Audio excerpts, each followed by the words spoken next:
ministro, ¿cómo está? Mucho gusto en poder hacerme un ratito para venir acá. Bueno, ¿mucho compromiso? Con ustedes. Y un día intenso, sí. ¿Qué pasó? A ver, cuéntenos.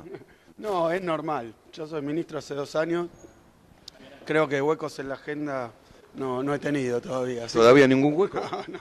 No, ni para comer. Así que acá estamos, trabajando contentos también. ¿Cómo es la vida de un ministro? A ver, cuéntenos un poco. Y ¿Se bueno, levanta a qué hora? no, yo me levanto un rato antes de las 7 de la mañana, después alrededor de las 7:30 levanto a mis hijos, les hago el desayuno y trato de llevarlos a la escuela a la medida que no tenga ningún compromiso. Así que ¿Es verdad que lo hace dormir a uno de sus hijos usted? todos los días que llego a la hora en la que se va a dormir mi hijo. Yo cuando llego después de las 10:30, por ahí ya están dormidos. Pero Cuando lo tiene que dormir usted, Siempre, ¿hay un cochecito que lo pasea? no, le leo un cuento. ¿Y qué le cuenta? No, tengo un cuento que se han puesto como bastante. Tengo 2 hijos, ¿no? Sí. Uno de 6 y uno de 3. Y se han puesto bastante fanáticos de un cuento que es El fantasma de Canterville. Ajá. Es una versión de cuentos infantiles clásicos. No infantiles ni siquiera, pero bueno, le gusta El fantasma de Canterville, ¿qué va a hacer? Ministro, usted sabe que nosotros tenemos siempre el canal de las primicias, ¿no? Sí. Hay una que todo el mundo se pregunta, pero todavía no la pudimos entender. ¿De qué cuadro es hincha usted de fútbol? No, lo he dicho, lo que pasa es que como no tengo ni siquiera tiempo, soy de Boca, soy De Boca. hincha de Boca. ¿Está sí. contento entonces? Ahora sí. Ahora sí. Ahora sí. Bueno, señor Gustavo Chapur, que le va a hacer la entrevista. Gracias por venir. Bueno, no, por favor. Adelante. Por aquí. Sí. Rosana González, mi compañera. Hola, ministro. Perdón que dejo Sí, el sí. teléfono si no les interrumpo. ¿Me pasás a...? Ahí está. Sí, si no va a sonar. Rosana González. ¿Qué tal, ministro? Bueno, hola, ¿cómo andás? ¿Qué tal? Mucho gusto. Bueno.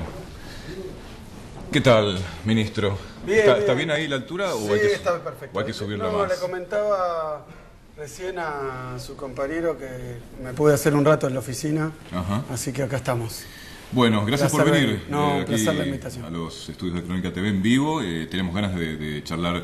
¿Te podemos tutear? Porque la verdad que tenemos jóvenes. Pueden, Sí. por supuesto. Somos todos no hay- jóvenes. no hay ningún problema. No sé si... No tanto, el ministro es más joven. Más joven, ¿no? ¿Cuántos años tienes? 43. Bueno, no sé. No digamos la 43. nuestra. Te metiste vos solo, Sí, ¿eh? sí, yo sí, yo No, estoy de pero invitado. el hecho de así no que usar corbata te hace más joven, ¿eh? Con eso garpa. Puede Sí, ser, puede ser. sí, No, sí, igual no es la intención. La verdad que nunca Claro. usé corbata en mi vida. Nunca, ¿no? No. Vos te recibiste en la UBA tampoco.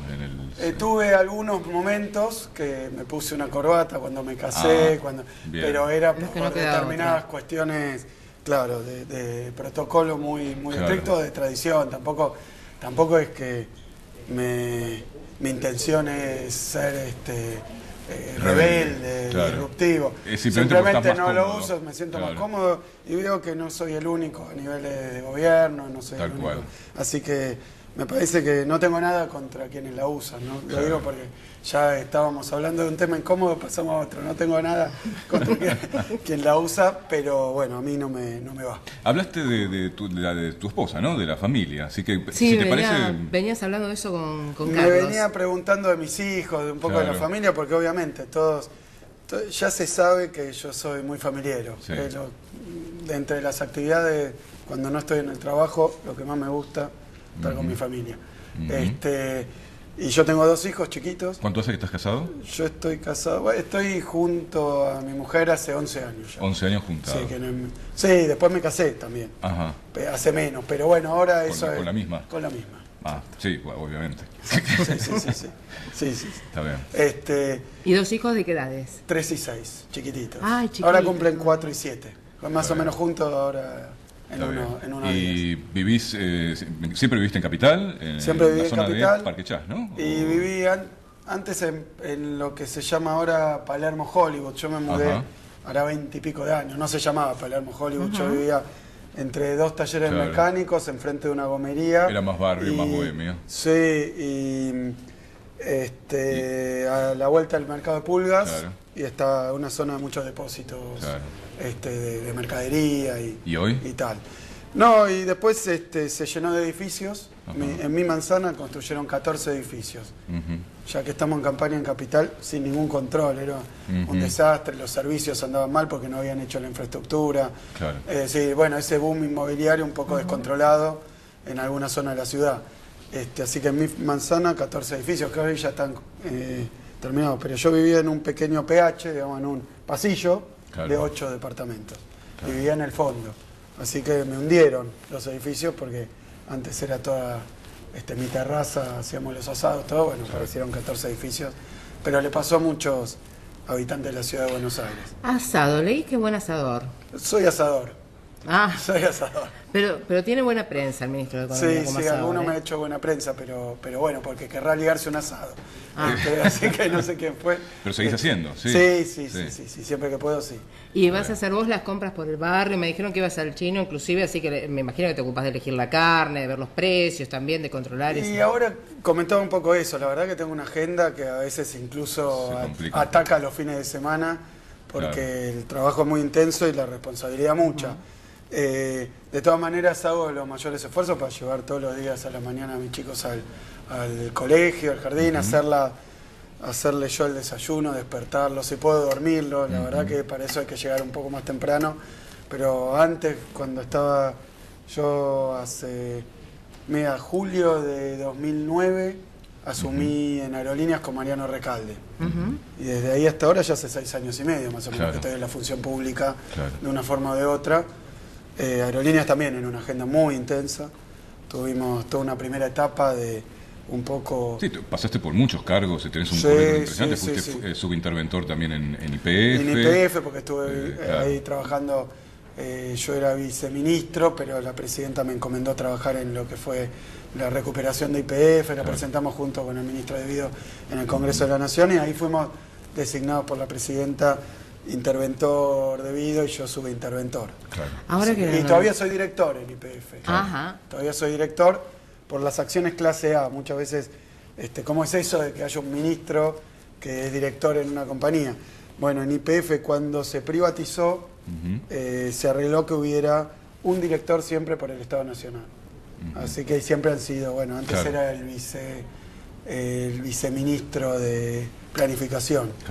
Ahora yo como viceministro de Economía y después como ministro de Economía. Bueno, ¿y cómo es tu vida cotidiana? Digamos, ella te preguntó, por ejemplo, el de las compras, bueno, obviamente vos... Sí, porque nos habían dicho que ibas al supermercado, que ibas a buscar el diario personalmente, al kiosco de diarios. Porque además nosotros... A pagarlo, el diario queda a media cuadra, me lo dejan abajo de casa, así cuando puedo voy ahí, voy al restaurante, al club, ahora al club. Esto ha tenido también una evolución. Yo, la verdad es que nunca abandoné mi vida privada, personal, nunca me mudé, no cambié, ni el auto cambié, ni la casa, ni nada, todo es previo a la función pública. Y la verdad que me encanta mi barrio, me encanta la vida en familia, con mi mujer somos fanáticos, desde antes de tener hijos, de pasar los fines de semana y el tiempo libre juntos, y sigue así desde que tenemos hijos, más intenso, más difícil. De vincularse, de estar jugando con algún chicho, algo así, pero todas cosas que, además, tú sos que disfruto un tipo que muchísimo. Tiene perfil bajo en general, que no sos de asistir mucho a eventos sociales, ¿no? Salvo lo necesario en la función pública. Exacto, es un poco...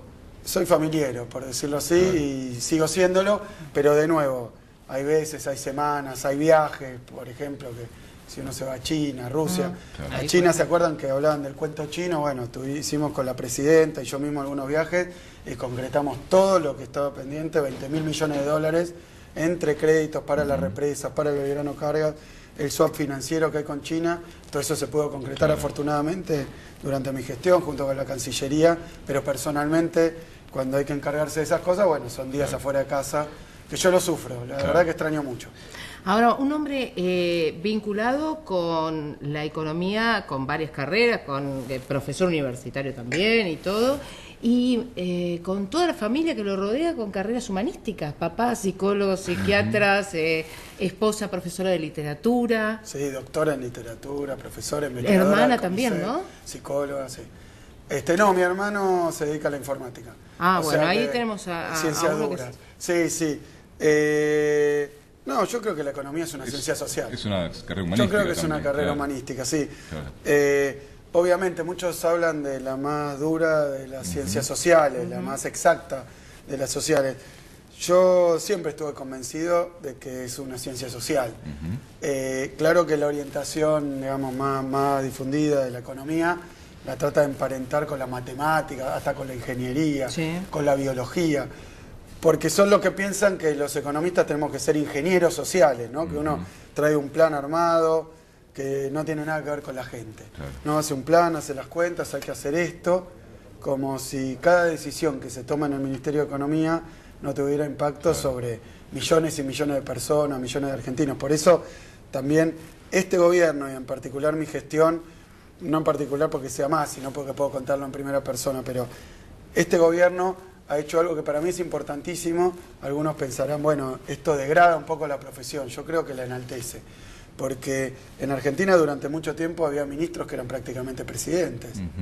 A veces parecía que tomaban más decisiones que un presidente, y que el presidente tenía que preguntarle al ministro de Economía, y peor aún, si el presidente estaba un poco subordinado a su ministro de Economía, el ministro de Economía estaba bien subordinado a los grupos económicos, al Fondo Monetario Internacional. No pocas veces leyes que después trató el Parlamento, medidas económicas, no eran producto de la creatividad del ministro, aunque el ministro estuviera de acuerdo, sino que se iba de viaje a Washington y volvía con una lista de supermercado de qué quería Washington que pasara en la Argentina. Y entonces venía y decía, bueno, va a haber que bajar las jubilaciones. ¿Y por qué? ¿Se acuerdan cuando Patricia Bullrich, sí. Justo era ministra de Trabajo en ese momento? De la Rúa. Claro, fue el gobierno de la Rúa, pero vinieron a decir que había que bajar 13% todos los sueldos públicos de las jubilaciones. Un poquito antes habían dicho que había que bajar con López Murphy en aquel momento el presupuesto universitario. Es decir, era el ajuste más descarnado. Pero no era una idea de laboratorio del Ministerio de Economía, era una imposición del FMI. ¿Y por qué una imposición, digo? Porque lo que se iban a hacer no era pedirle buenas ideas para los argentinos, sino a ver cómo zafaban del próximo vencimiento de deuda. Como no se podía pagar, decían, bueno, yo te vuelvo a prestar en tanto y en cuanto ustedes hagan esto y esto. Claro. Esas condicionalidades, que a veces, como ya van 12 años del gobierno de Néstor Kirchner, Cristina, parece la prehistoria, pero fue acá a la vuelta de la esquina, porque la crisis de 2001, que nos dejó en Pampa y la Vía, fue resultado de haber aplicado todos y cada uno, porque además era una especie de medalla que traían los presidentes, los ministros, el mejor alumno del Fondo Monetario Internacional.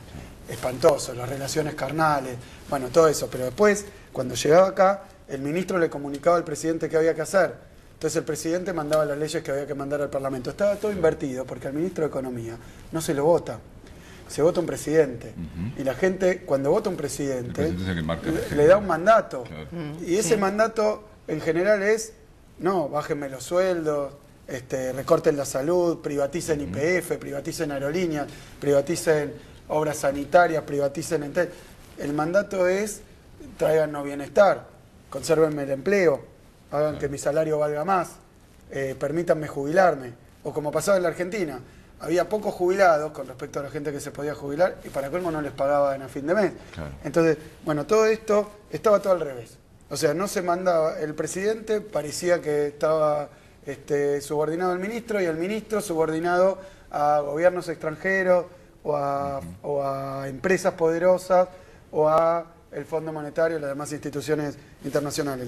Bueno, pero ahora con Cristina no podría pasar, es una mujer con un temperamento, con una posición muy firme, una personalidad muy... Yo de Cristina tengo para decir miles de cosas excelentes, le tengo una enorme admiración, me parece que hay muchos atributos que tiene Cristina, muchos que tiene Néstor, pero hablemos también de la sociedad. Me parece que después de la crisis de 2001, mi impresión es que ya los argentinos son los que no soportarían que al votar un presidente haga esa misma cantinela, esa misma cadena de mandos y subordinación que nos llevó al desastre. Claro. Entonces la sociedad también maduró, creció, y hoy cuando uno le pregunta, y esto me parece muy interesante para ir un poco a cuestiones que se están discutiendo, que se discutían, la presidenta tomó la decisión histórica, heroica, la verdad que yo creo que marca mucho la época de... el fin de las AFJP o del sistema privado de jubilación, recuperar las jubilaciones para los argentinos. Después, darle a todos los argentinos una jubilación, leyes de inclusión jubilatoria. Después, la recuperación de aerolíneas, la recuperación de YPF, la movilidad jubilatoria. Bueno, montones de medidas que se han tomado, el procrear, el progresar últimamente, pero medidas muy importantes de ruptura, de cierta inclinación y modo de comprender qué tiene que hacer el Estado en la economía y en la sociedad, cuáles son las funciones de la política, y puso la política por encima de la economía. Pero me parece que lo importante, y esto está marcado en esta última elección, en este último periodo, digamos, de campaña, porque cuando la presidenta, por ejemplo, recupera aerolíneas, o cuando la presidenta recupera YPF, que a mí me toca ir 6 horas al Parlamento a explicarle los fundamentos de esa decisión, por qué, para qué, cómo iba a ser, que era una medida muy novedosa. Y bueno, ¿y qué pasó ahí? Justamente esos intereses que se sienten ofendidos por estas cosas, en particular Repsol, que era la empresa que estaba lucrando con YPF, pero todas sus repetidoras, algunos, digamos, los diarios financieros del exterior, los centros bancarios del exterior, decían esto es un desastre, es una confiscación, están chiflados, manotearon YPF y no van a pagarlo. Yo me acuerdo todo eso, y me acuerdo que en el Parlamento, estas mismas palabras me las dijeron todos y cada uno de los diputados del PRO. Porque el PRO no solo votó en contra, sino que discutió con los argumentos de Repsol. Parecían abogados de Repsol. Y parecían abogados de las privatizaciones del sector privado. Pero claro, cuando uno va un poco más atrás, encuentra que muchas de esas mismas personas apoyaron cuando se privatizó YPF. Y para terminarlo, yo creo que entonces, durante mucho tiempo, desde que se hizo lo de YPF, se recuperó YPF hasta ahora, venían diciendo está mal, está mal, está mal. Lo votaron en contra, lo criticaron, no le gustaba la gestión, no le gustaba Galucho, no le gustaba nada. Y pensaban que YPF tenía que ser privada y, si se podía, extranjera. Cuando llega el momento electoral, se ve que alguien hace una encuesta y se da cuenta que cerca del 80% de los argentinos está de acuerdo con la decisión que tomó la presidenta. Es decir, yo creo que eso es lo que hay que apreciar, que ya los argentinos, la verdad, es que no nos venden tanto pescado podrido. No nos pueden decir, bueno, si YPF es estatal y nacional va a andar mal, y si viene un extranjero privado va a andar bárbaro. Porque todos vivimos las colas en las estaciones de servicio. Era un desastre. Prácticamente liquidaron y vaciaron a esa compañía. Ahora, el PRO, Macri, estaba a favor de la privatización, en contra de la recuperación, pero días antes de la elección de las PASO cambia de idea. Cambia de idea. Dice que ahora está de acuerdo. Yo lo primero que dije, no nos hubiera hecho perder tanto tiempo, nos hubiera ahorrado.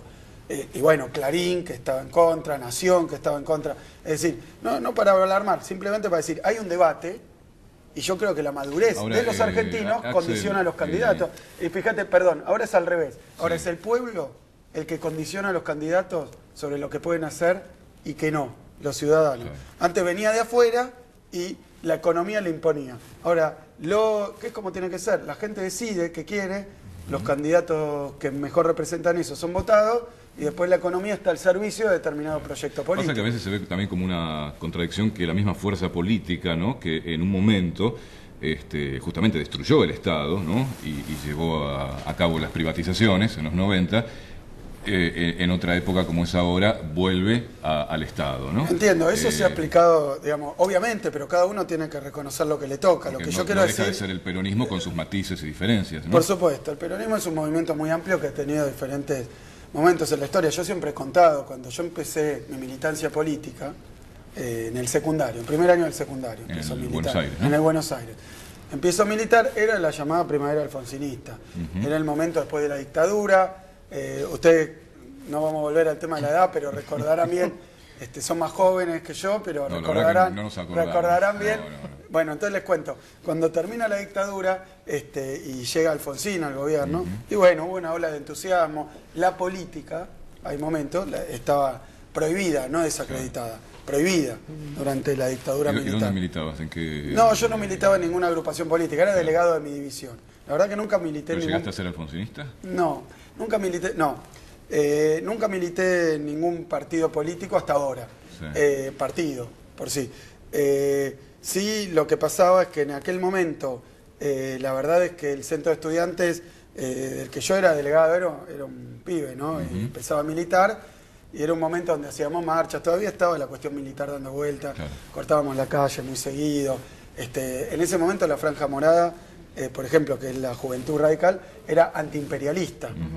Era, por decirlo de alguna manera que se entienda, bastante más de izquierda de lo que hoy está asociado a un radicalismo, no a todo el radicalismo, porque a nosotros, a este gobierno, lo acompañan algunas expresiones del radicalismo. Evidentemente Leopoldo Moró, Santoro, Leandro, bueno, gente que nos acompaña, que es del Partido Radical y con una tradición radical fantástica, vinculada justamente al primer alfonsinismo, a esta idea y mucha carrera después. Ahora, el radicalismo de Sanz, que termina entregándole el partido al PRO, es otra cosa, el radicalismo. Es decir, que ha habido mucha mudanza. Lo que yo quiero decir... Sí, como es toda la sociedad, ¿no? Que va mutando, va cambiando, la historia lo mismo, ¿no? Sí, la posibilidad lo raro, y yo creo que no debería ser así, es que un candidato en campaña, como que yo diga ahora, porque leo una encuesta, yo estoy a favor de privatizar YPF, porque pienso que voy a ganar 2, 3 votos o 1000 votos del otro lado. Primero, que no es creíble. Segundo, que tenés que tener mucha cobertura para que nadie te diga, che, pero ayer decías esto otro. Yo me acuerdo que a Mauricio Macri, cuando anunció que pasaba a estar a favor, digamos, se venía para este bando, pasaba a estar a favor de aerolíneas, de YPF, de la asignación universal por hijo, de las jubilaciones estatales. Cuando dijo todo eso, lo chiflaron sus partidarios, porque claro, lo sorprendió hasta quienes lo apoyan. Yo creo que esa...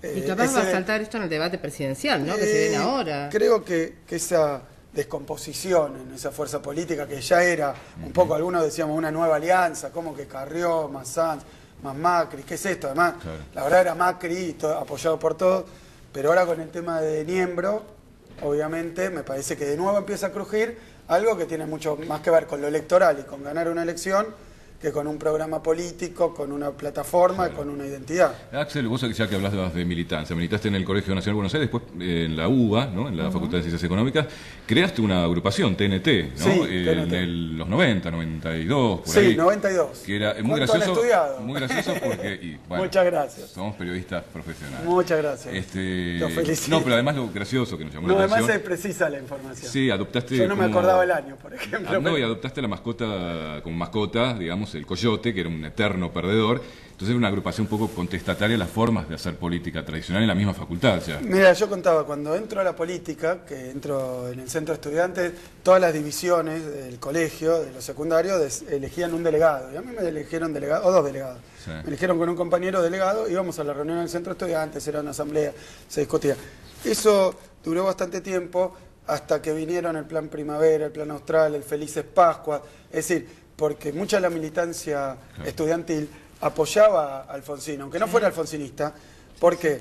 Porque estaba a favor de los derechos humanos, porque estaba en contra del Fondo Monetario Internacional, que era la posición que tenían, porque quería hacer un plan de industrialización del país, en lo económico, que a mí siempre me interesó y presté mucha atención. O sea, tenía un plan de industrialización, de crecimiento, heterodoxo, no subordinado, porque estaban discutiendo si repudiar o no la deuda externa, de hecho entró en moratoria.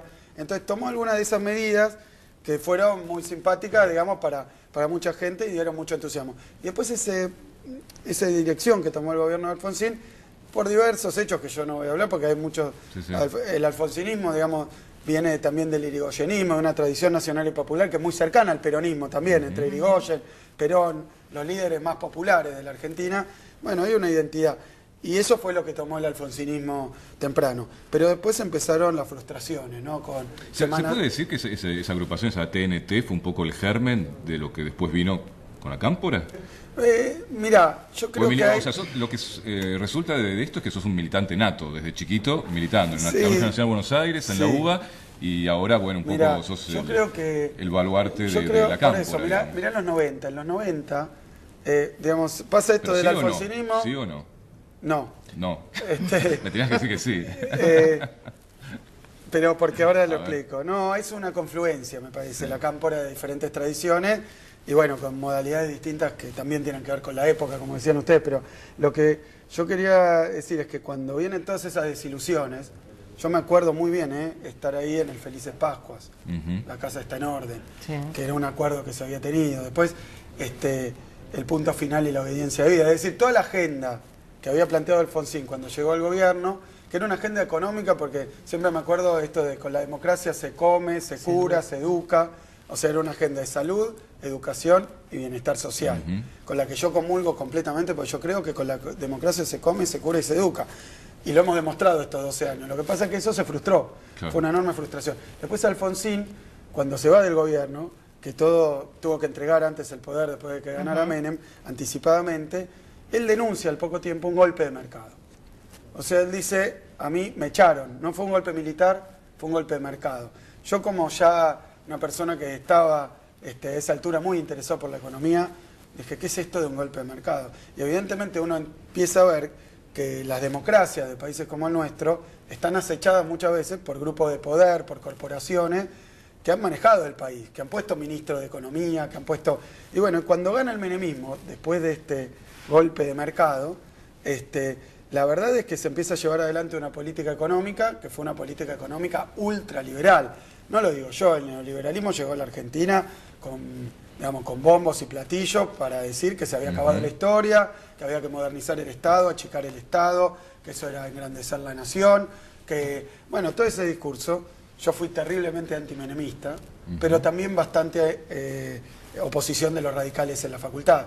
O sea que yo era las dos cosas. Por eso creamos una agrupación nueva, porque era un momento que había mucho desprestigio de la política. En los 90, militar, participar, opinar, ¿no? Estaba todo este discurso muy derrotista, muy del fin de la historia, no sirve para nada, total, ya estamos por un camino. Me acuerdo que yo ya estudié economía y Cavallo un día dijo por la tele, estaba defendiendo sus posiciones y decía, esto es lo que piensan todos los economistas, estamos de acuerdo todos. El que no piensa así tiene graves errores conceptuales. Dijo Cavallo, yo estaba estudiando economía y dije, me parece que no son errores conceptuales. Son diferentes miradas de la economía, son diferentes perspectivas. Eso no puede ser también porque el peronismo es muy verticalista y porque digamos mucho, hablando de los cambios, por ejemplo, de otros dirigentes opositores, que ya vamos a ir también al tema de campaña, porque vos sos candidato a diputado también en la ciudad, entonces también hay que pegarle un poquito a Macri, también por eso. Pero digo, los cambios, en aquella época, no, de verdad lo digo, en aquella época también muchos, de los que incluso algunos participan hoy, incluso del gobierno o del oficialismo o militantes, también comulgaban con esas ideas en los 90 y hoy parece que bajaron de la... No, mira, por eso vos me han preguntado de la Cámpora. No. Durante los 90, sí, pero durante los 90, en ese momento de desprestigio de la política, etcétera, yo ya era militante, yo era estudiante universitario en la UBA, en Económica de la UBA, acá en Córdoba y Junín, ¿no? Ahí hice toda mi carrera y mientras estudiaba y trabajaba, militaba también. Y armamos una agrupación independiente que básicamente se oponía al liberalismo en el país y particularmente en la universidad, porque nosotros decíamos que si bien la universidad era radical, y de algunos radicales, porque el radicalismo también tiene su amplitud, por eso digo que así como el peronismo tiene estos movimientos muy amplios, populares, y sí, han tenido diferentes liderazgos, han transcurrido años de historia, y a veces, digamos, tienen diferencias internas, que siempre se han podido dirimir de una forma o de otra, y a veces se han roto, y algunos se han ido de los partidos porque no comulgaban con las ideas, algunos se han quejado mucho de sus dirigencias, algunos seguían trabajando en divergencia pero sin romper. Es decir, esta es la vida democrática de partidos centenarios y tan centenario como el radicalismo y tan amplios, digamos, en su conformación. Después hay principios básicos. Yo me acuerdo de una entrevista de Alfonsín cuando dice, a un periodista le dice, pero bueno, ¿y qué pasa si la sociedad pide ir para la derecha? Y bueno, el radicalismo va a tener que perder elecciones, dijo Alfonsín. Va a tener que acostumbrarse a perder elecciones. Se ve que algunos exponentes del radicalismo que saltaron al macrismo no piensan así.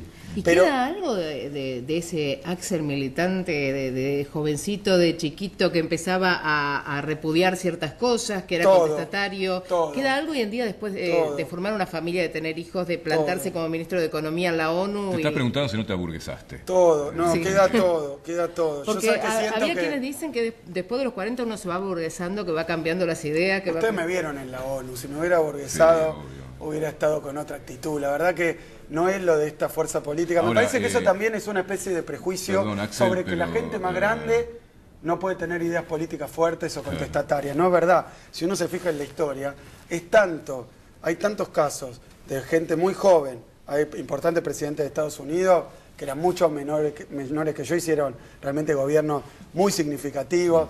Bueno, Dante Caputo, por ejemplo, cuando asume de canciller era más joven que yo cuando asumo de ministro. O sea que la verdad que y lo dijo la presidenta el otro día, lo dijo muy lindo, dijo, la verdad es que la edad no determina la juventud, se puede ser muy joven aun siendo una persona de muchos años. Y entendiendo juventud como dinamismo, como no ser contestatario, porque esto también, más o menos, volviendo a la historia de la universidad, nosotros creamos una agrupación que efectivamente era una agrupación que armamos entre 5 personas para oponernos a Franja Morada. En ese momento estaba Franja Morada, estaba prácticamente ganando las elecciones la UPAU, que era la UCD, Claro. de Alzogaray. Bueno, hoy el macrismo sería hoy. Los protomacristas. Budú ha militado en la UCD. Por eso, los protomacristas. Y entonces, lo que nosotros hicimos fue hacer una agrupación en contra de eso, pues decíamos, nuestro concepto era la universidad pública, defender la universidad pública. Para nosotros lo que hacía el radicalismo, Schuberoff era el rector, no era defender la universidad pública, era, sino por el contrario, aplicar de una forma más o menos muchas de políticas del menemismo, y se notó después, primero porque en 2001 esa agrupación, que al principio era chiquita y económica, empezó a tener agrupaciones hermanas en muchas facultades de la UBA, en casi todas. En 2001 ganamos la elección en el centro de estudiantes, yo ya estaba recibido hace rato, yo me recibí en el 95, ya era dirigente sindical en la facultad, era secretario general del sindicato de profesores de mi facultad, pues yo ya era profesor investigador. Yo seguí mi carrera universitaria, laburaba de eso. Era sindicalista en esa época, en definitiva. Bueno, sindicalista, sí, universitario, exacto. Sí, ningún problema en decir eso. Representaba a mis compañeros profesores ante las autoridades. Pero lo interesante de eso... ¿Las patillas estaban desde esa época? Sí, vienen de hace rato. Son previas también a la gestión, como la casa y el auto. Porque lamento decirte que es una impronta menemista. Bueno. O también de Elvis, dicen algunos. Bueno. De Elvis también. Sí, me han dicho cosas. Yo creo... algunos que era muy parecido a Elvis. Sí, el otro día... sí, mi parecido físico con Menem es difícil de plantear. Por eso digo que ni con patillas. Y el ideológico ni hablar. Entonces, la verdad que digan lo que quieren. ¿Qué te dijo la presidenta el otro día, fuera de lo que fue el discurso por cadena nacional, cuando reconoció lo logrado en el seno de la ONU, con el tema de la negociación de los fondos buitre, etcétera? ¿Qué te dijo fuera de cámara? La presidenta tiene una generosidad, es una persona con la cual trabajar es muy sencillo, obviamente... ¿Hay una relación como de madre e hijo? Porque uno ve eso a veces, como hay una cuestión de como de madre e hijo. Mira, yo creo que todos tratan de caracterizar estas relaciones poniéndolas en el plano de lo familiar, poniéndolas... Uno puede tener vínculos, pero hay antes que nada una relación política muy fuerte, porque la verdad es que después de esa experiencia de militar en minoría, digamos, durante los 90, pues nosotros seguimos militando con un grupo de compañeros muy grande, incluso otras agrupaciones como NBI los tenían de militantes en Derecho, a Mariano Recalde, a Eduardo Guado de Pedro, es decir, que eran también agrupaciones independientes de otras facultades, pero había por todo el país, y buena parte de ese digamos, grupo de militancia universitaria termina confluyendo en el kirchnerismo. ¿Pero por qué? Porque nosotros pedíamos derechos humanos, memoria, justicia y verdad. Sí, en lo que de fue hecho, al principio la transversalidad. Muchos también, de ellos, por ejemplo, el propio Guado es de hijos, porque son hijos desaparecidos, pero hay mucho más, Charles Pisoni, hay un montón de compañeros que son hijos de desaparecidos. Bueno, Victoria Montenegro, que es candidata conmigo en Capital Federal. Y bueno, que era en los 90 estaba el movimiento de los derechos humanos, estos movimientos independientes universitarios, había movimientos que trabajaban en villas, en cooperativas, después en las fábricas recuperadas, todo eso era un gran núcleo juvenil que nos conocíamos y que veníamos militando, ahí sí jóvenes, desde antes. Cuando llega Néstor, la verdad que lo primero que hicimos todos, porque éramos muy incrédulos, ¿se acuerdan que en 2001 estaba en la sociedad con que se vayan todos?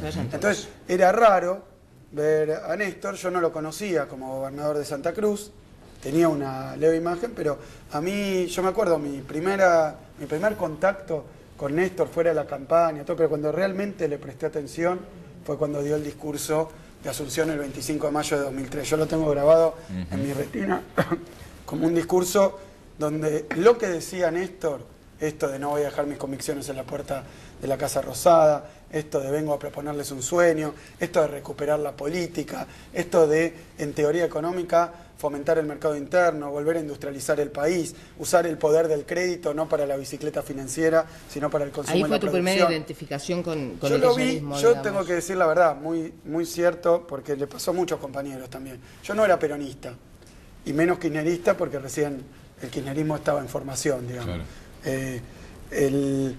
Y Néstor decía también que su legitimidad la iba a ganar actuando, que no pedía. Y yo lo que digo es que ahí hubo un fogonazo, decir, bueno, a ver esto, porque lo que decía yo hubiera firmado no ese discurso, porque creo que está por arriba de mis posibilidades hacer un discurso así en esas circunstancias. Si hubiera suscrito ese discurso, porque yo creo que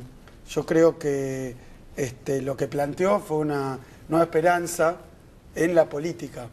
Muchos se habían desesperanzado con la política. ¿Y qué es desesperanzarse con la política? No militantes rentados, choripán. Es pensar, los jóvenes en particular, pero todos en general, que uno hace política para transformar su país, la realidad, el mundo, si es posible. Mirá lo que hicimos el otro día en la ONU con la política.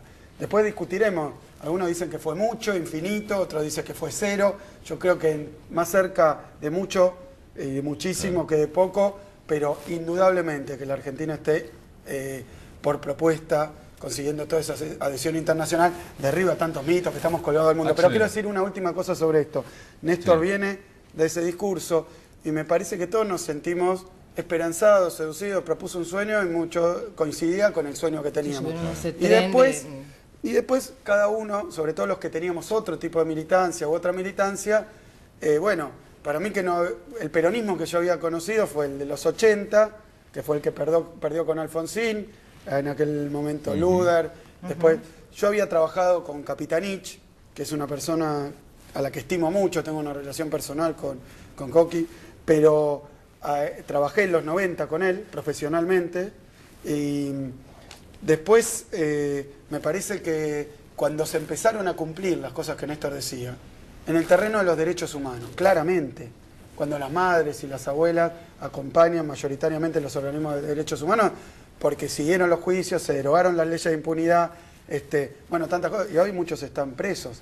Es decir, que eso que era para nosotros imposible, después del menemismo, durante el menemismo, aparecía como una posibilidad y se empezó a realizar. Y en el terreno de la economía, yo siendo economista, me acuerdo que antes de ser kirchnerista, digamos, en ese momento, yo a mis alumnos en la facultad les leía unas partes del discurso de Néstor, que yo decía, miren, la verdad que yo no sé si esto lo va a hacer o no, pero esta es la teoría económica que Cavallo decía que no existía, que no era economía. Porque Néstor decía, bueno, vamos a fomentar el mercado interno, porque si fomentamos el mercado interno, lo que generamos es demanda, si tenemos demanda va a haber producción para ese mercado interno, y cuando haya producción para ese mercado interno va a haber más trabajo, y ese nuevo trabajo va a generar más demanda, y esa nueva demanda va a generar más producción, y esto no quiere decir solo industria y no campo, o solo mercado interno y no exportaciones, pero como acá habían dinamitado el mercado interno y la industria argentina, había que reconstruir eso. Cuando él plantea, eso es, en términos teóricos, es teoría keynesiana pura. Entonces era algo que yo venía enseñando como contrario a todo el pensamiento oficial, que además en ese momento ya teníamos un grupo importante de docentes y profesores que pensábamos así, que estudiábamos historia argentina, que habíamos armado un centro de estudios donde publicábamos cosas, pero mientras tanto esto fue pasando y era verdad que se podía en Argentina y que ese sueño no era una quimera y no era la pesadilla de los 90, era un sueño bueno y era realidad. ¿Te consideras más keynesiano o marxista? ¿O un poco en el medio? Sí, yo te digo, mi tesis de doctorado es sobre Keynes. Yo pasé 8 años haciendo mi tesis de doctorado. Sí, escribiste libros sobre Keynes. Tengo un libro que es producto de la... Volver a Keynes. Sí. ¿Qué es lo que pasó? Yo tengo una formación en el pensamiento económico clásico. Que el pensamiento económico clásico es Smith, Ricardo, Marx. Estos economistas son fundadores de todas las escuelas de pensamiento. Pues son los que crearon la economía clásica. Ahora, de este lado, el último de los clásicos es Keynes, en el siglo XX. Y probablemente el más importante economista del siglo XX. Y yo la verdad que como me formé en la teoría neoliberal, porque era lo que me enseñaban, y si estudiaba otra cosa, tenía que ser fuera de las clases, entonces armamos un grupo de estudio y me encontré con Keynes. Después que con Marx y con Smith y con Ricardo, me encuentro con Keynes. Y lo que encuentro es una semejanza muy fuerte entre lo que propone Keynes. Obvio, en el siglo XX es una cosa, porque Marx nos habla de montones de fenómenos que tienen, digamos, está viejo en términos de lo que se manifiesta en el capitalismo de hoy. No hubiera pensado en Internet, no sé. Keynes tampoco, pero la verdad que lo que muestra en la crisis del 30, Keynes, es muy parecido a lo que observaban Smith, Ricardo y Marx. Digamos, mucho antes, Smith a fines del siglo XVIII, Ricardo a principios del XIX, Marx a fines del XIX.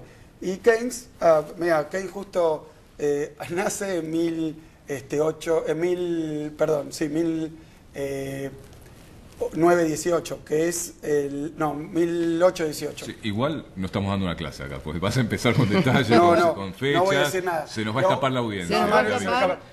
Perdón, pero quiero decirle algo a la audiencia. Temas que no queremos dejar pasar porque son sumamente relevantes y actuales también. Bueno. Y tienen que ver con esta cuestión del futuro de la Argentina, del cual sos un protagonista activo también. Y bueno, el caso, por ejemplo, de lo que está pasando en Tucumán, ¿no? Se conoció lo de la nulidad de los comicios, un llamamiento nuevamente a elecciones, también declaraciones fuertes de quien es el referente del Frente para la Victoria allí, como veedor electoral.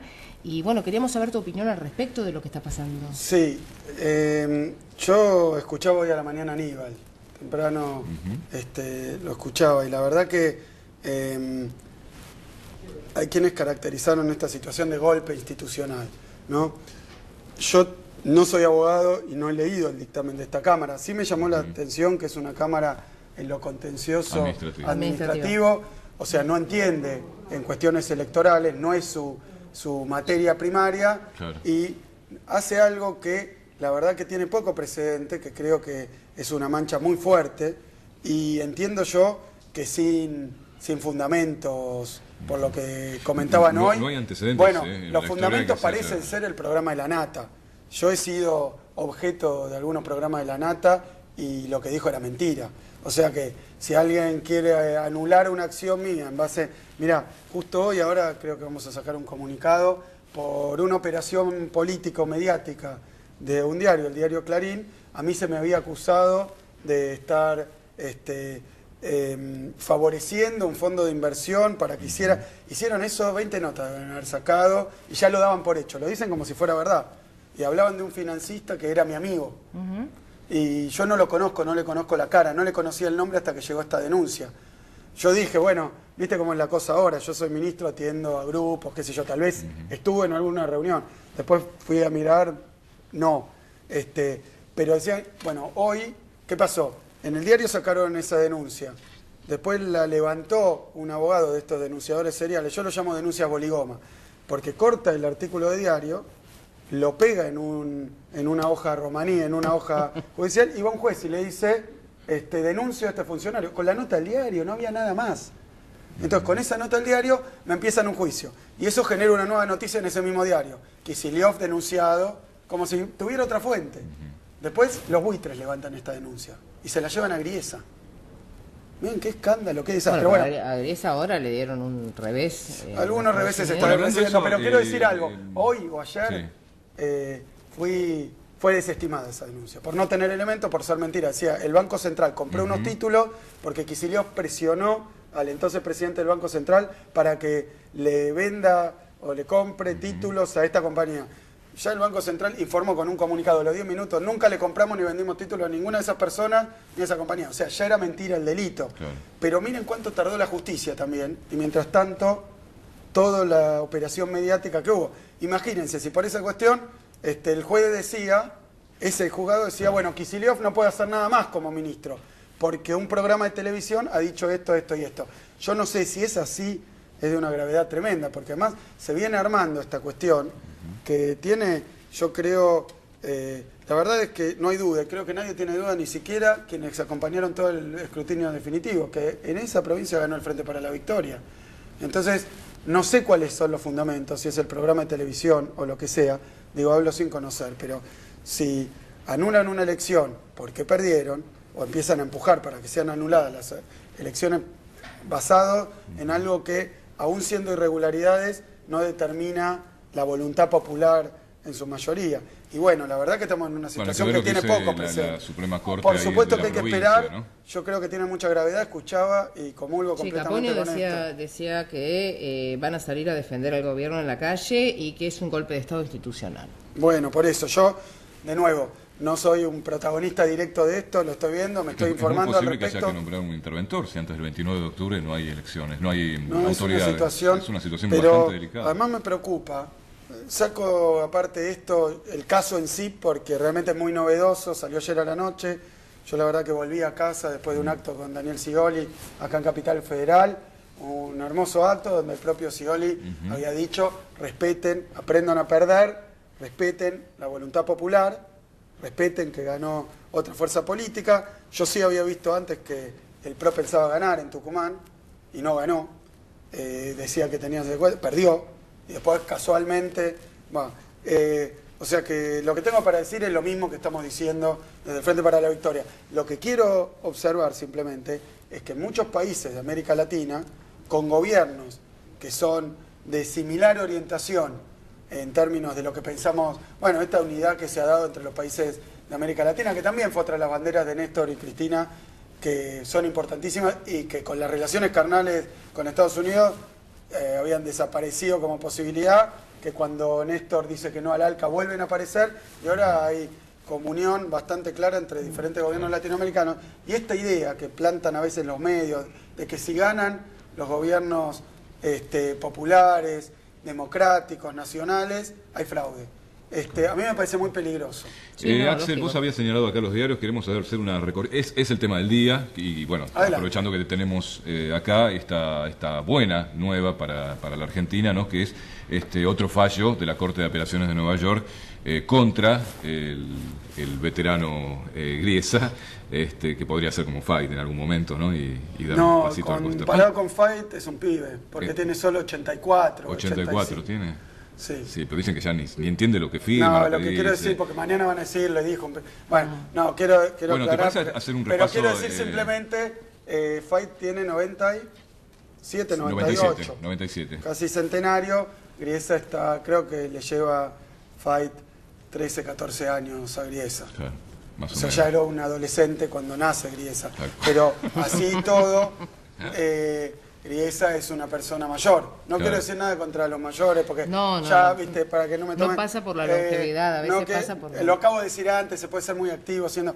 Lo que quiero decir simplemente es que el juez Griesa, su problema no es la longevidad, su problema... No, bueno, eso es una broma. Sí. No, pero aún si fuera joven y tomar estas determinaciones, yo no creo que lo haga, aunque hay algunas audiencias donde ha demostrado no estar muy al tanto de la causa, le tuvieron que repetir muchas veces, Claro. eso es por las transcripciones, yo no presencié ninguna audiencia, pero quiero decir algo claramente sobre esto. La verdad Bueno, que... pero me dejás mostrar mientras Muéstrelo. vos acá, ahí, la tapa de los diarios, tenemos 3 diarios económicos, ahí está uno de ellos, todos tenemos levantan el saltado, tema. porque Le hoy dan lo comentamos tempranito, obviamente, y es el tema. La Corte de Apelaciones de Nueva York que volvió a fallar contra Griesa y limitó a los Me Too. Por cuarta vez la justicia rechazó el dictamen del juez. Argentina pide bajar reclamo por 5.400 millones de dólares.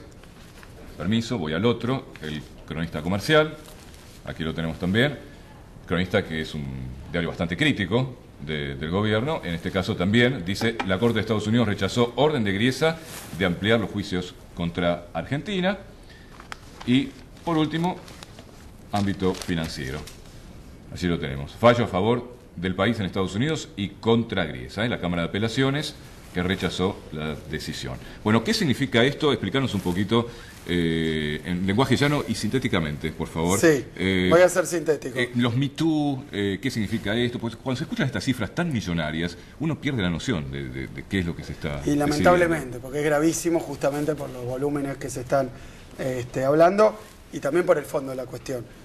Dicho muy rápidamente, el juez Griesa viene tomando decisiones que no son decisiones de él estrictamente, porque el sistema judicial norteamericano admite esto. Van los buitres y le dice, señor Griesa, saque esto contra Argentina. Pasan unos días y el juez Griesa lo firma. Y la verdad que desde el principio este tema de los pari passu todo lo que le ponen los buitres adelante son escándalos jurídicos internacionales. Entonces, pero el juez Griesa le da la razón. Aparentemente escudado en también otra cuestión, por eso yo no descarto y quiero señalarlo, la fuerte conexión que hay entre este fallo y el anterior y lo que ya se sabía que iba a pasar probablemente en Naciones Unidas. Claro. No hay que descartar la conexión. Eso que dicen que lo de Naciones Unidas no sirve para nada, le dejo en que claro no vinculante. que la justicia también tiene en cuenta, incluso el sistema jurídico norteamericano, no digo el que dirán, pero la situación política. ¿Qué pasó? Griesa, el primer fallo que hizo contra Argentina muy fuerte, que era una locura financiera, económica y jurídica, que fue el famoso pari passu. El famoso pari passu fue decir algo ridículo, que era que Argentina arregló con el 93%. Y no entraron a esos canjes. 93% es un récord para un canje, tremendo, es casi todo, digamos. Claro. Si vos decís, ¿quién te apoya el 93% en una elección, en un canje, lo que sea? Es unanimidad, son casi los decimales. De ese 7% que no aceptó, ellos compraron algunos bonos de ese 7%, y con esos bonos comprados por moneda, porque todos pensaban después del canje no vale nada ese 7%, lo compraron por moneda y fueron a reclamarle a Griesa que le paguen el 100%, cuando habían pagado 20 centavos. Entonces, ese reclamo era cualquier cosa, la verdad que era imposible, no tenía lógica. Pero el juez Griesa lo que les permite es algo que no tiene ningún gollete, que es trabarle el cobro al 93% hasta tanto no cobre... El 7. No el 7, porque estos son el 1%. Ah, claro. Entonces un 1% bloquea el 99% para cobrar. Pero como no puede impedir que paguemos, se da esta situación también bastante perturbadora, que es que nosotros seguimos pagando nuestros vencimientos, pero los dueños de ese dinero no lo pueden cobrar porque Griesa les prohíbe. Entonces, ¿qué hizo? ¿Qué logró Griesa? Tirarse en contra a ese 93%, que empezó a hacer juicio en lo de Griesa, no contra Argentina. No es que nos declaró default a nosotros, sino que le empezó a hacer juicio a el juez Griesa, o presentarle escritos, incluso presentar escritos en Europa, por todos lados. Bueno, y después de eso Griesa empezó con una batería, una metralleta de órdenes anti-Argentina por pedido de los buitres, como esta, que es, por ejemplo, acá lo que hace es que una persona, para hacerlo poco técnico, dice, bueno, yo también quiero ser incluido en esta ventaja, en esta cuna de oro que armaron para Paul Singer y los fondos buitres. Y Griesa le dice a todos que sí. ¿Y qué pasa? Argentina apela y últimamente muchas de las cosas que resolvió Griesa, cuando llega a la segunda instancia, a la Cámara, lo que sería acá la Cámara, el segundo circuito se llama ahí, le dicen, no, señor Griesa, esto está mal. Claro. Vuelva a hacerlo, modifíquelo y vuelve a Griesa. ¿Por qué yo creo que pasa esto? Griesa sigue en el tren loco que tiene de hacer incongruencias jurídicas, pero en el medio de eso, desde el primer dictamen hasta que pasó algo más de un año, la campaña que hizo Argentina de explicación, esclarecimiento y convencer al resto de los países, a los organismos internacionales o no, al sector privado, a los bonistas, a todo el mundo, que el problema no es Argentina, sino Griesa y los buitres, ha tenido un éxito tremendo y muy resonante, que se corona con esta cuestión de la ONU. Ahora, si ahora la ONU resuelve que los fondos buitres violan todos los principios de buena conducta, de buenas prácticas, lo que son los principios básicos para reestructuración de deuda, hoy aprobados por Naciones Unidas, por mayoría absoluta de los países, por afano. Bueno, si eso ahora es una regla internacional, es un poquito más complicado para los jueces norteamericanos darle la razón a Griesa, que va en contrario de todos los principios que votó el mundo. Yo no quiero decir con esto que entonces Griesa vaya a recapacitar, porque es un poder y una capacidad que no ha demostrado hasta ahora, pero debería. Y lo mismo con todo el sistema financiero. Es un apasionado. Sí. Y además habla mucho. Es un apasionado, bueno, de su métier. Perdón, me preguntan, ven que no envejecí, ven que no me aburrece. Escúchame, Axel. Es un apasionado. Para ir cerrando, y un par de breves, por favor. Yo tengo dos tenemos que no quiero tantas, dejar. por supuesto. Miguel Bain, posible futuro ministro de Economía de Scioli. Bajar las retenciones, salir del cepo, aumentar tarifas. Mira, todas esas cuestiones que digamos, hay alguna prensa que lo que busca es decir que yo estoy enfrentado como candidato con Scioli. Claro, yo te iba a preguntar eso, si te habían yo convocado para el debate a presidencial, diputado. para asesorar, para charlar sobre cómo se va a Lo plantear que la pasa cosa. es que yo soy ministro, candidato a diputado. Aún si me invitaran, yo no soy asesor de... Pero te ves muy distinto a Miguel Bain, eso desde ya, no solamente por las patillas. No, Miguel Bain es una persona que piensa muy bien la economía. Yo lo conozco de antes de su papel de asesor en campaña. La verdad es que, como con todo economista, hay chistes sobre esto, que vos juntás a 7 economistas en una sala y van a salir 7 teorías económicas, no una. O sea que en eso hay divergencia. Yo creo que hay muchísimos puntos de coincidencia. Por algo Daniel Scioli es candidato al Frente para la Victoria y Miguel Bain, porque con Scioli también, lo dijo ayer conmigo en el teatro, la política por encima de la economía. O sea que puede haber opiniones y yo quiero decir, este gobierno lo han acusado muchas veces como de cambiar de idea o de, bueno, primero hacer una cosa con YPF, después otra, con aerolíneas y después otra, después... Bueno, la verdad es que la economía es una cuestión dinámica, no hay que casarse con ninguna medida, son cuestiones de oportunidad. Nosotros tampoco estamos empecinados en determinada medida. Después habrá que ver, porque ellos plantean, bueno, tales cosas habría que revisar, es una cuestión de gradualismo. Lo que dicen, que estamos todos de acuerdo, es que hay una crisis internacional muy fuerte ante la cual hay que tomar medidas. ¿Para qué? Y estamos totalmente de acuerdo. Para defender a los más chicos, lo dijo ayer Daniel Scioli, a las empresas más chicas, a los productores más chicos, y a los asalariados, a los jubilados. Entonces, todas las medidas en ese sentido, bienvenidas. Después, no hay una sola medida que salve ninguna economía. ¿Va a ser ni que la necesario hunda. devaluar? Mira, sobre esa cuestión también lo escuché. Bain viene diciendo que no tiene ningún sentido. No, te pregunto vos como lo que economista si crees que es necesaria una devaluación De nuevo, gradual. Hablado antes del fin de año. En Argentina, en la cuestión de la devaluación, ¿se acuerdan? Enero de 2014, la cuestión de la devaluación le pone a todo el mundo los pelos de punta. ¿Por qué? Porque la experiencia argentina es que cuando hay devaluaciones bruscas, fuertes, y Rusia devaluó un 80% en un año, Brasil un 50%, en enero de 2014 hubo un corrimiento del tipo de cambio del 20%, y ya ahí en Argentina se armaron bastantes problemas. ¿Por qué? Porque la devaluación en sí reduce casi directamente el salario real. Y yo lo escuché a Bain decir esto mismo, y a Scioli decir esto mismo, que la devaluación genera una redistribución de los ingresos violenta y de los poderes adquisitivos, porque, a ver, hay cosas que uno compra que son importados, aún con todo lo que se ha hecho. Sí. El día siguiente de la devaluación, eso se mueve en la misma proporción. Muchos de esos bienes o son importados o nosotros los vendemos afuera y tienen precio en dólares prácticamente, con lo cual se te va a encarecer un montón de cosas. Por eso a mí me da la impresión de que la devaluación, que históricamente ha generado inflación, ha generado recesión y ha generado muchísimos problemas, no puede ser el programa económico de nadie. Y efectivamente yo escucho que ante voces de un grupo que tiene intereses muy claros en devaluar todo el tiempo, ¿pero por qué? Para que lo entienda todo el mundo. Si yo tuviera muchísima plata y toda en dólares, también, si me guío solo por mi economía, querría devaluar. Y sí. Porque me lleno de plata. Negocio. Entonces, hay grupos en la Argentina, no hablo ni bien ni mal, que están en esas condiciones.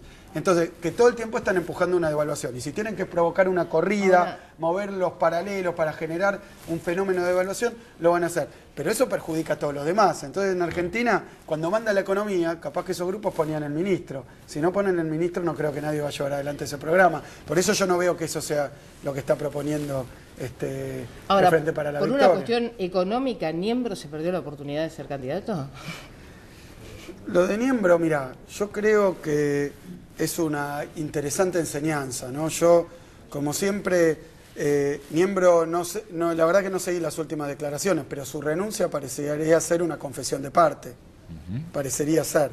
No se lo acusaba, ha habido tiempo para que salga a explicar, y no lo ha podido hacer consistentemente. Yo no he visto ninguna explicación consistente de por qué una empresa unipersonal, sin empleados, que incluso hacer encuestas, vos necesitas para hacer encuestas un sociólogo, unos encuestadores, no sé si... y después parece que era un pasamanos hacia otras empresas que también lo han desplazado.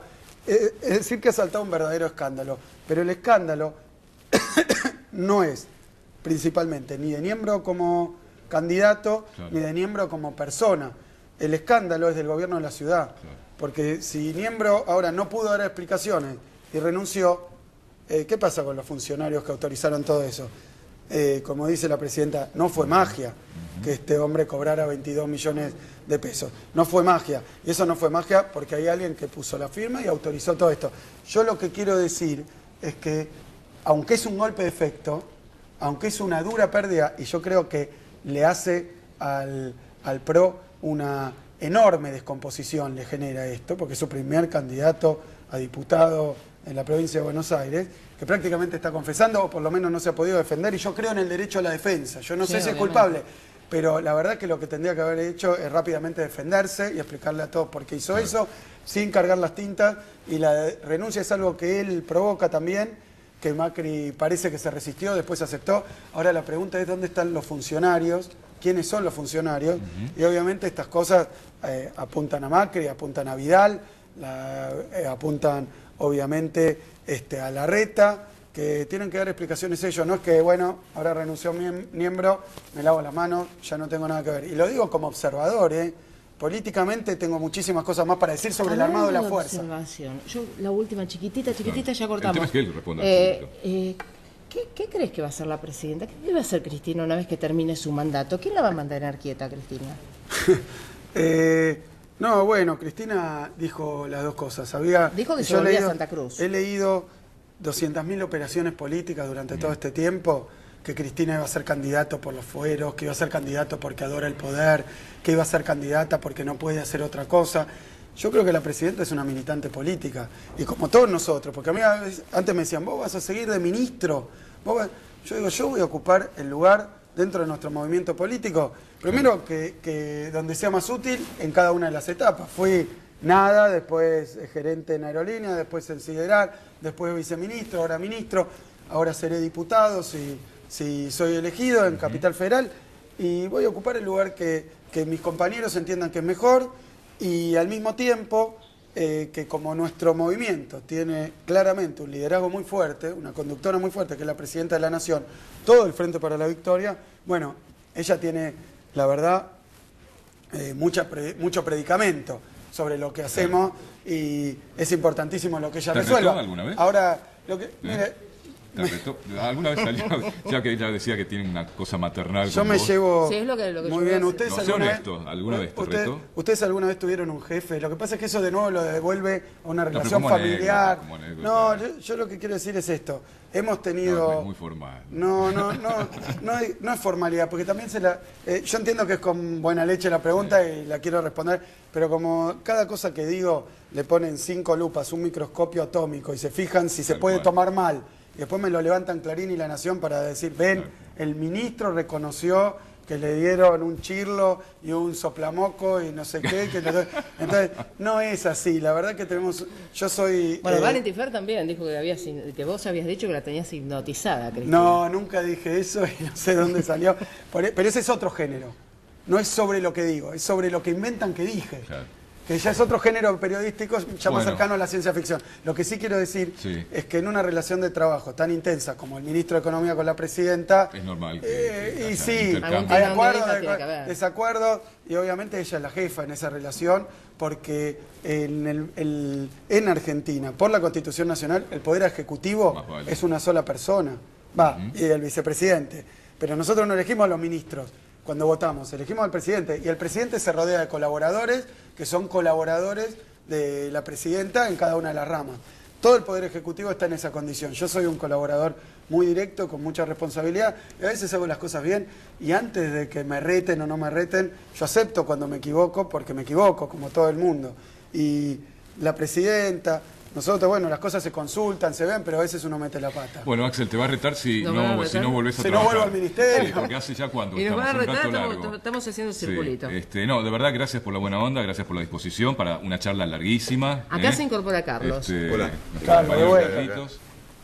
Le quiero hacer la última pregunta, si puedo. ¿Puede ser? ¿Le gusta la música? Sí. ¿Sí? Sí. ¿Qué tipo de música? A mí me gusta, soy clásico para esas cosas también, pero me gustan los Beatles, acá me gustan mucho los Redondos. Perfecto. ¿Cómo anda con las escalas de la cuarta?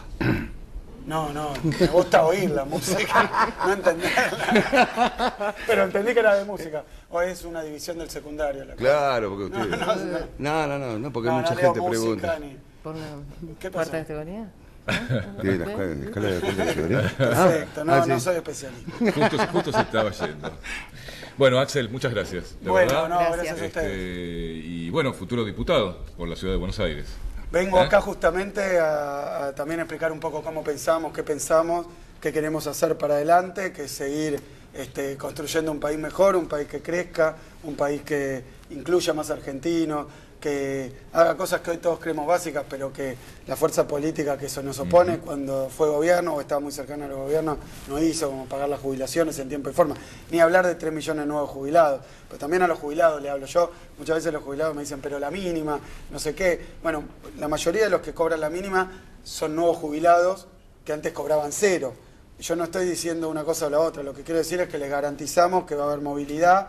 Ahora la presidenta presentó una ley que fue aprobada de movilidad, que está funcionando.